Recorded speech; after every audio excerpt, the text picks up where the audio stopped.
Hello there, welcome back to You Live, the greatest show in the history of television, joined by the greatest reader of books in the history of the world, Lily Richards. No one's going to dispute that, right? No one ever will lay. I challenge you to dispute those How claims. do you become the greatest reader of books? It's a lofty title. Well, Are you basing that on like volume or skill? I'm not basing that on anything. Speed? Obviously. It's a fact. The And fastest that's reader it. of books? Facts, not based on anything. Exactly. So it kind of says. I can make them up, and if I say them, they are truth. Right. I Only see. on this couch, though, and for this portion of time. So now it's no longer true. No, it's true now, while we do this segment. Right. But later on, it might not be true. Could be Subject to change. true. Yeah. Okay. Yeah. Without warning. Yeah. Anyway, hello, how are you? Hi, I'm good. I'm glad. How was your break? It was wonderful. 3 weeks off. We attempted camping and we had like 2.5 days of goodness. Yeah. We got rained out, which was rewarding. What, rewarding because you got to leave, or? No, well, we got 2.5 days, which, Oh, considering the weather's supposed to be terrible till March, Oh, Nelly. is I mean, there's been It's some quite good days. achievement. Today was a good day. It's now that everyone's gone back to work, the weather's good. Yeah. Which is always how that happens. Murphy's Law. Yeah. I got some reading done though. Yeah, I would imagine so. Yeah. World's greatest reader and all. I Mm-hmm. did some reading. And I finished a book. Wow. This book. It's a hardback. So it's slightly more expensive. I think maybe it's actually out in paper. The Family Fang by Kevin Wilson. It's his first novel, debut novel, and I read there's this great article about him on New York Times. And he said that he wrote this book because he and his partner, who's a poet, they live in Tennessee, in rural Tennessee, and he's a teacher, a creative writing teacher. And they had a baby. Yeah, good job. Good couple. Poet, creative writing teacher. They live, I imagine them in a loft somewhere, like a barn. Powerhouse converted couple. barn. Yeah. Powerhouse. Creative powerhouse. And they had a baby called Griff, a little boy, who like that cried. name. Good name, eh? Cried. Cried a lot. So he hate was that. up a lot of the night. And he said that he started thinking about the nature of parenting and raising children and how easy it is to do that poorly and how demanding it is. And so he kind of created this family as an absolution for whatever wrongs he may end up doing to Griff. So however bad a parent he was going to be, this fictional family was definitely going to be worse. So it looks at the nature of parenting, but what I love most about this book is the characters, like the premise is that the Fangs, so this is the family, their last name's Fang. Camille and Caleb are the parents, and they're performance artists. And I don't know about you, but I have a real problem with performance art. Are those the sort of people who do like, interpretive dance? Yes, Yeah. as a part of performance And art. like stand in like a shop window for like 3 days and just like... Like pour milk and hobble along Yeah. the road and then like tell you that it's all about rebirth. That's Performance art, performance it's art. not really a thing, I don't reckon. I mean, people would argue that it is, and I'm not going to get into discussion about it because I'll get like thwacked with theory. But it just kind of irks me in this way. And he addresses this really well in this book. So the parents are a performance artist. The mother's actually naturally a painter, but the husband's a performance artist. And he insists that children kill art, and she happens to fall pregnant. He's like, "You're not keeping it." She's like, "I'm definitely keeping it." So they have this conflict of interest right from the beginning.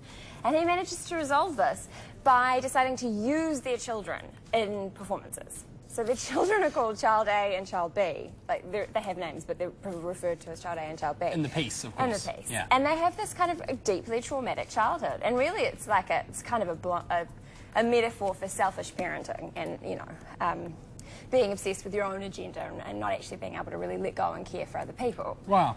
But it uses performance art, so it's hilarious, and they have these great kind of things. And it's so funny because like performance art is so sort of nothing in a way. Like if you're an author and you're trying to write about a character that's a poet, you have to really try to write poetry to make it work because poetry is grit and depth and soul, and you get that wrong and people can tell. Yeah. But performance art, he can just come up with all sorts of crap. It can be very engaging, though, performance art. I mean, you can literally grab a member of the audience and just involve do them in your whatever. art. Yeah. It's very freestyle, isn't it? It reminds me like if Tobias Funke from Yes. Arrested Development was a real life parent. That's like he'd be the dad. He would be. Yeah. But his heart's on his sleeve and he's, you know, like he cares a little bit more. These people are just like manipulating their So children. kind of like a mixture of all of the older parents from Arrested Development as well. Yeah. Okay, cool. Yeah. Is So this they're sort dad. of... Would you say that we sort of do live art, performance art every day when we Well, do you're this TV show? performing, and I guess in a way you could call it an art. But performance art is like a specific attempt. Like the Camille and Caleb specifically go into situations and try and disrupt people without them knowing, without their permission, and at the end of the day, without that being any good or use for the people in that situation. Just the use is for them selfishly in their art. It sounds like a stunning story.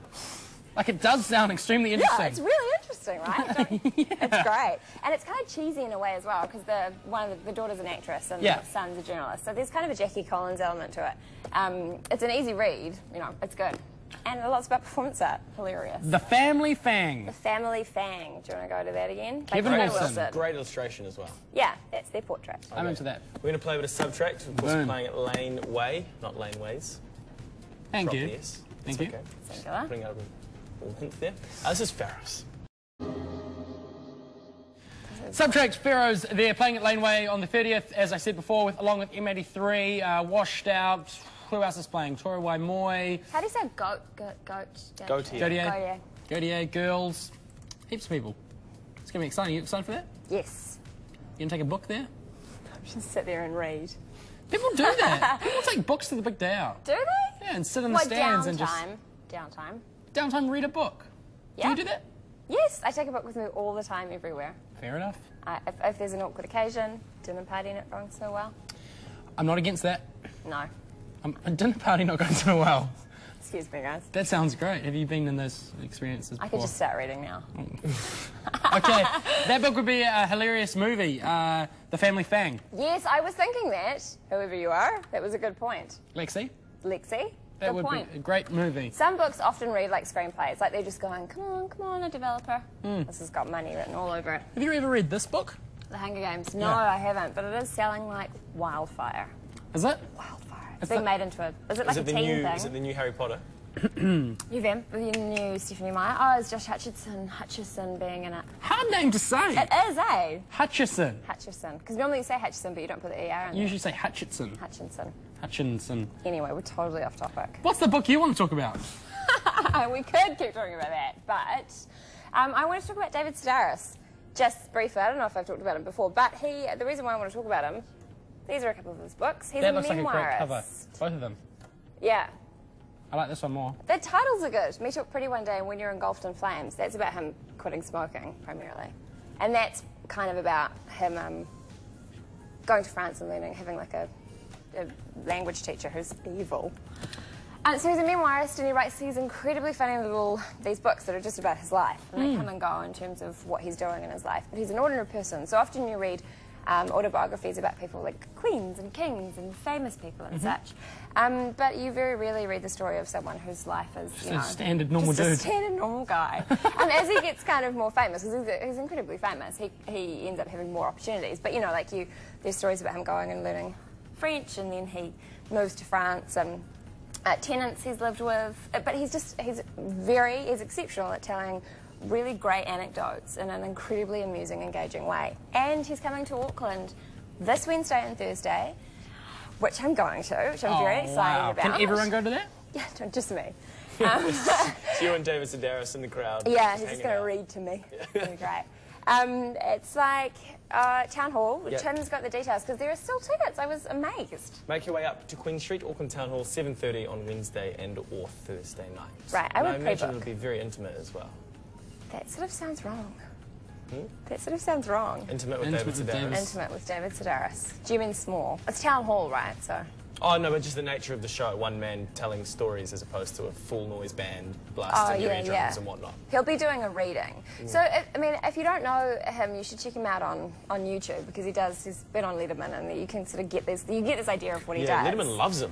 Loves him. Well, he's great content. But I remember one of my favourite stories that I remember from one of his books is that he's on a train once with his sister who's actually quite famous, Amy Sedaris. She's a comedian and she's on like a comedy skit show as well.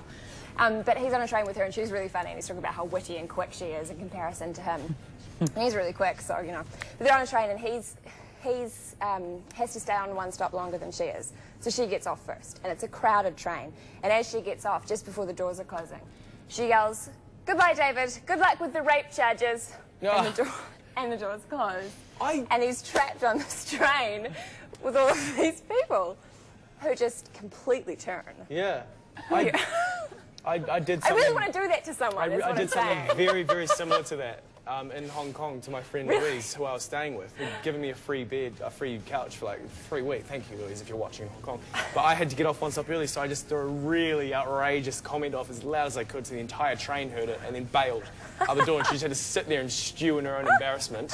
And it was incredible. I highly, highly recommend you do it, because it's very funny. Did you just come up with it as far as you were concerned, I didn't do the rape thing. But with a woman, it's less believable. Good luck with the rape charges. Yeah, maybe exactly. like accusing someone of rape, yeah, but that's more sympathy, not. Yeah. No, it was just about. I couldn't really repeat it in the G4 to 7 time slot, but yeah, I just wanted to mess with her a little bit. Yeah, there you go. You've learned really something. It's like craft, oral craft. But go to David Sedaris. Check him out if you haven't already, because he's amazing and really, really, really, really funny. Funny is the key. Funny is the key. It's like a free comedy show, but he's actually an author. Yeah. And so you get like legitimate stories. I like that. And claim them as your own the next day. Lily, it's been a pleasure. As always. Thank you for coming in and sharing these stories with us. Anytime. We're going to have a quick break, and then when we return, we're going to have a party, and we're going to play some hits, and we're going to banter, and then we're going to finish the show. It's going to be awesome.